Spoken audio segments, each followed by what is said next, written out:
Cuando se menciona a Jordania en las noticias, se la conjura como un aliado estratégicamente situado al oeste, estable en medio de una región tumultuosa. Sin embargo, tras esta aparente estabilidad, se esconde un complejo paisaje de propiedad en el que la política se cruza con la economía, la corona con la propiedad inmobiliaria y el Estado con el individuo. Por tanto, la pregunta es, ¿quién es el dueño de Jordania? No es una investigación teórica, sino una clave para comprender la red de poder e influencia dentro del reino. Entre vastas tierras registradas personalmente a nombre del rey y lujosas propiedades en Europa y América, adquiridas a través de empresas extraterritoriales, y entre leyes de propiedad cuidadosamente remodeladas desde la época del mandato, hasta hoy surge un sistema cuya naturaleza sigue sin estar clara. ¿Es un Estado gestionado como una monarquía o una monarquía gestionada como un Estado? Las filtraciones del documento Pandora representaron un momento de revelación sin precedentes, al dejar al descubierto propiedades reales valoradas en millones de dólares y adquiridas durante el apogeo de las crisis económicas que han agobiado a los jordanos. Con cada documento filtrado, cada periodista detenido y cada voz silenciada, la cuestión se acerca al punto de explosión. ¿Estamos ante una propiedad pública gestionada para el pueblo o ante un reino privado gestionado por encima del pueblo? En este vídeo, no solo contaremos cifras y propiedades, sino que ahondaremos en las profundidades de la legislación, desmontaremos los símbolos de la propiedad y mostraremos la brecha entre la tierra que pisan los jordanos y la que solo conocen a través de documentos filtrados y acusaciones infundadas. Así que quédate con nosotros hasta el final y no olvides apoyarnos dándole a me gusta al vídeo y suscribiéndote al canal para recibir todas las nuevas actualizaciones.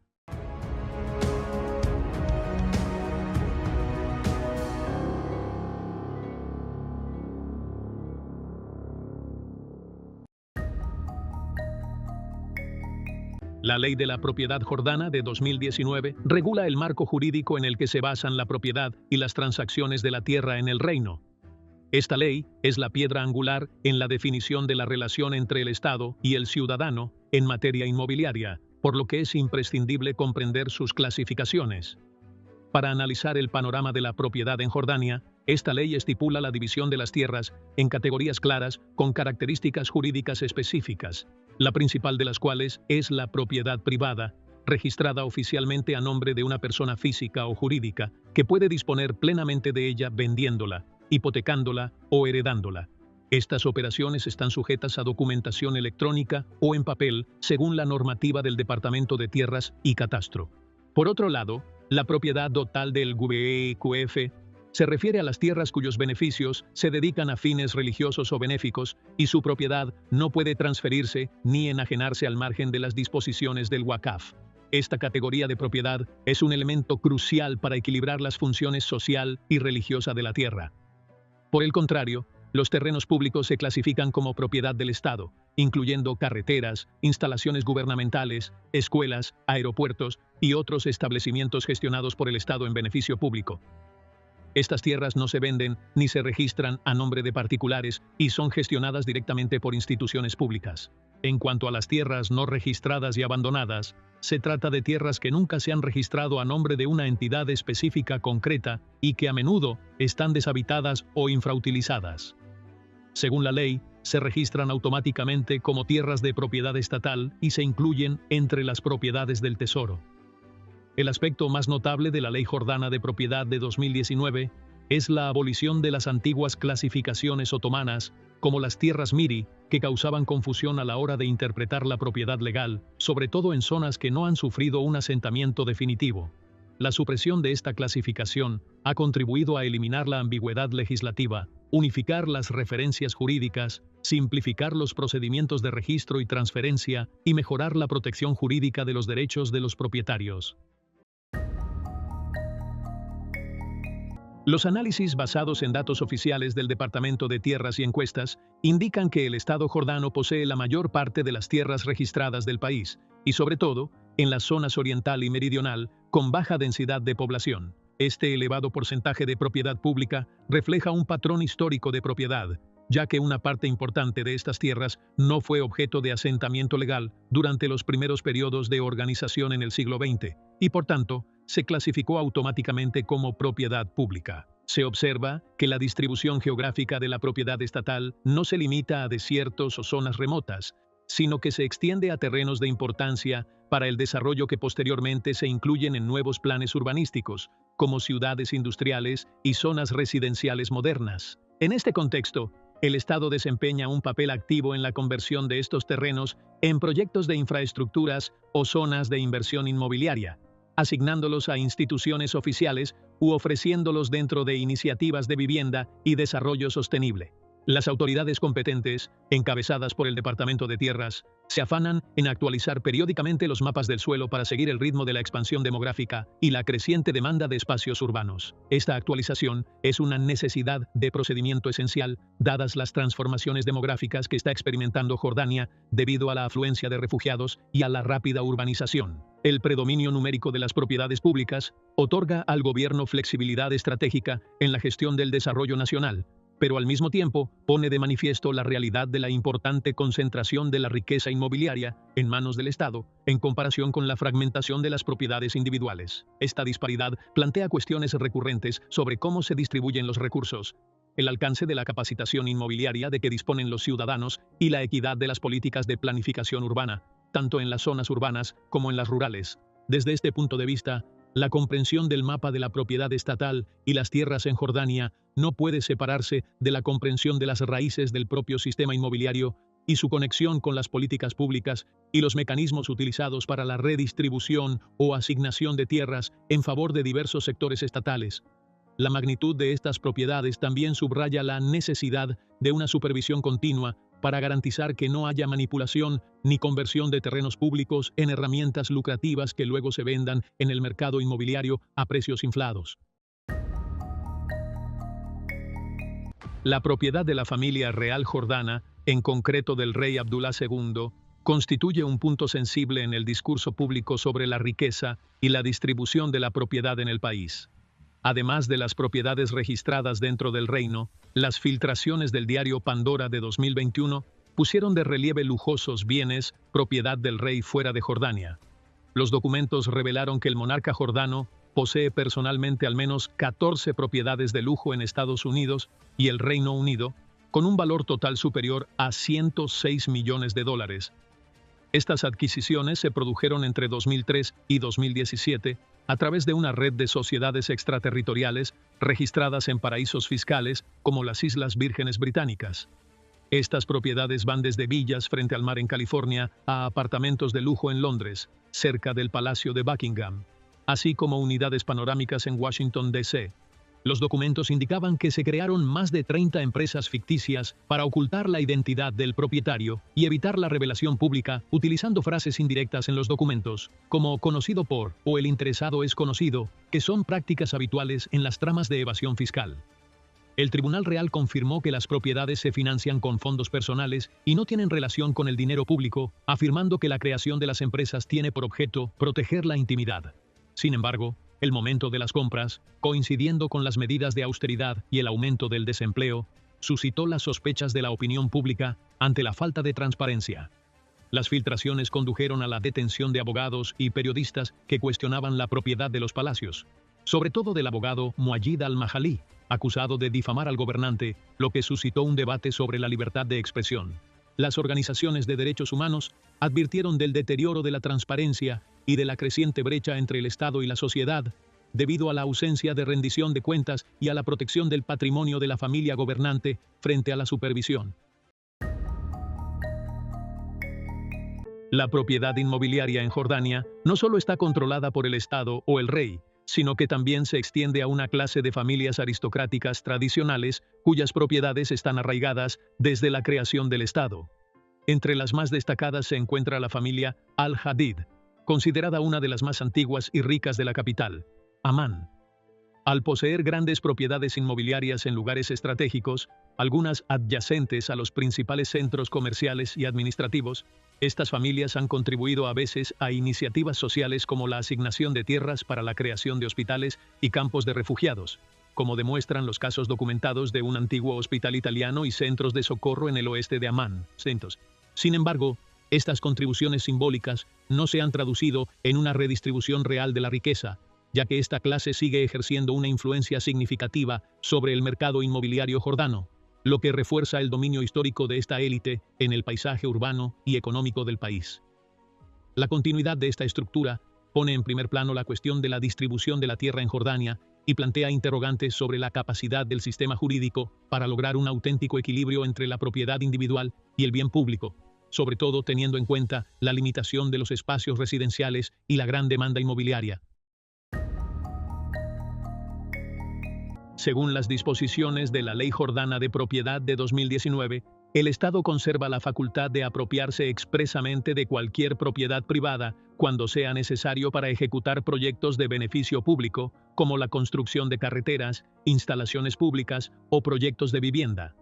Este procedimiento exige el pago de una indemnización justa y proporcional al propietario, ya sea monetaria o en especie, garantizando la protección de los derechos de propiedad de las personas dentro de los límites de la ley. Uno de los pilares fundamentales de esta legislación es la imposición de la prohibición de vender terrenos expropiados durante un periodo no inferior a 10 años, en un claro intento de frenar la especulación inmobiliaria y el aprovechamiento de los proyectos estatales. Esta disposición se considera un mecanismo legal eficaz para regular el mercado, pero también otorga al Estado un poder centralizado en la gestión del paisaje urbano. A pesar de estos controles, algunos expertos consideran que la aplicación de la ley de expropiación no siempre es equitativa y a veces puede utilizarse de forma selectiva. Aunque el Estado afirma que esta política pretende servir al interés público, otros argumentan que en ocasiones puede utilizarse como medio para ejercer el control sobre tierras estratégicas, sobre todo en zonas de importancia comercial o para inversiones. La cuestión de las tierras reales privadas en Jordania se vuelve cada vez más delicada cuando se sitúa en el marco de la ecuación económica general, en la que Jordania es uno de los países más dependientes de la ayuda de la región, dados sus escasos recursos naturales y su falta de autosuficiencia en los sectores de la energía y el agua. En 2016, Jordania recibió ayuda exterior por valor de 1.500 millones de Estados Unidos y 218 millones de euros de la Unión Europea como parte de programas de apoyo que incluyen educación, seguridad, refugiados y sanidad. Esta ayuda se concedió en el marco de una asociación estratégica con Occidente basada en la confianza en el buen gobierno y la estabilidad del reino. Sin embargo, el momento en que se han producido estos flujos financieros internacionales, coincidiendo con la compra por el jefe del Estado de propiedades de lujo en el extranjero a través de empresas registradas en islas exentas de impuestos, ha levantado crecientes sospechas entre los donantes occidentales. Varias organizaciones internacionales han expresado su preocupación, directamente o en informes de seguimiento, por el compromiso del gobierno jordano de utilizar esta ayuda, según lo anunciado públicamente, y dado el registro de lujosas propiedades extranjeras vinculadas a los dirigentes jordanos. El informe 2024 de Transparencia Internacional clasificó a Jordania en el puesto 61 a escala mundial, con una puntuación de 49 sobre 100, lo que indica un nivel moderado de corrupción institucional y una aplicación relativamente débil de los principios de transparencia y rendición de cuentas, sobre todo en lo que respecta a las altas instituciones. Los observadores económicos han señalado que la confianza internacional en el Estado jordano podría peligrar si el dinero público no se separa de forma clara y convincente de la riqueza personal. Para complicar aún más la situación, parte de la ayuda proporcionada a Jordania se destina a apoyar la justicia fiscal y la lucha contra la corrupción. Las propiedades personales del rey Abdullah no han sido sometidas a ningún escrutinio por parte de los órganos gubernamentales o parlamentarios, lo que supone un importante desafío para la credibilidad de los programas de reforma económica propugnados por el gobierno. Más allá de la cuestión de la tierra y los bienes inmuebles, la familia real de Jordania ejerce una amplia influencia a través de una red de empresas e inversiones no inmobiliarias, formando lo que puede describirse como el brazo económico no inmobiliario del Palacio Real. Se trata de un sistema complejo que no depende directamente de la supervisión parlamentaria o gubernamental. Los registros del Departamento de Control de Empresas de Jordania indican la existencia de entidades económicas relacionadas directa o indirectamente con miembros de la familia real que gozan de un trato legal preferente en algunos casos y se gestionan a través de agentes o consejos de administración que incluyen a personas próximas a la Corte Real. Aunque no existe ninguna revelación oficial de la estructura de propiedad completa, los documentos empresariales y los informes de prensa revelan un patrón recurrente de creación de sociedades de cartera o de inversión, que gestionan activos financieros y comerciales en sectores vitales. Una de las entidades más destacadas es Horizontes para la Inversión, que figura en documentos oficiales como institución vinculada a los intereses superiores del Estado y opera en diversos sectores, como la logística y la tecnología. Según informes publicados en 2022, la empresa ha establecido asociaciones estratégicas con empresas extranjeras sin pasar por los procedimientos habituales de licitación o concesión de licencias. Otros informes han revelado que el Grupo Holding de Jordania, cuyos propietarios reales no se revelan oficialmente, gestiona inversiones en los sectores de las energías renovables y las infraestructuras, y ha participado en proyectos relacionados con el desarrollo de zonas de desarrollo especializadas, como Mafraq y Mayan. A menudo, estos proyectos disfrutan de exenciones fiscales y facilidades reglamentarias difíciles de obtener para los inversores independientes. La Fundación del Príncipe Heredero es uno de los frentes de desarrollo más destacados que opera bajo la supervisión directa de la Corte Real y está clasificada como organización sin ánimo de lucro. Sin embargo, participa activamente en la gestión de proyectos empresariales y de inversión en los sectores de la educación y la tecnología, y a menudo recibe asignaciones de terrenos gubernamentales para sus programas sin revelar las condiciones de uso ni su duración. En los últimos años, se ha puesto en marcha lo que se conoce como Fondo Hachemita Jordano para el Desarrollo Humano JOD, que recibe ayuda directa de instituciones estatales y socios internacionales y gestiona programas de desarrollo en las gobernaciones. Sin embargo, los mecanismos de rendición de cuentas y supervisión de los flujos de fondos en su seno no se someten a auditoría pública, a pesar de que se ocupan de activos financieros e inmobiliarios. Cabe destacar que estas entidades operan en ausencia de leyes específicas que regulen las actividades económicas vinculadas a la familia real o que impongan la divulgación periódica de sus propiedades o inversiones, a diferencia de lo que se practica en varias monarquías. Además, estas empresas no están incluidas en las listas de control de la integridad ni de lucha contra los conflictos de intereses. Un examen de los modelos de estas instituciones revela que la relación entre el Estado y el sector privado se está remodelando de forma que sirva a una importante concentración económica estrechamente vinculada a las instituciones de gobierno. Esto plantea cuestiones sobre la posibilidad de una competencia leal, la transparencia, las garantías y la viabilidad de separar el papel del Estado como regulador de los intereses del palacio como beneficiario directo o indirecto de los grandes proyectos. En conclusión, la verdad no solo está en los registros del Departamento de Tierras, sino en la profundidad de la cuestión. ¿Se gestiona el Estado como una institución sujeta a la rendición de cuentas y a la supervisión, o como un legado privado envuelto en el secreto con sus detalles protegidos de la luz?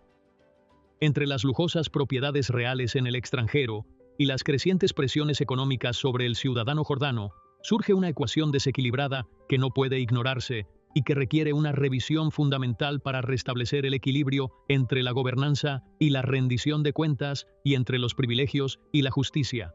Y aquí llegamos al final del vídeo de hoy. No pierdas la oportunidad de mantenerte al día suscribiéndote al canal y activando la campana de notificación para recibir todos los contenidos nuevos.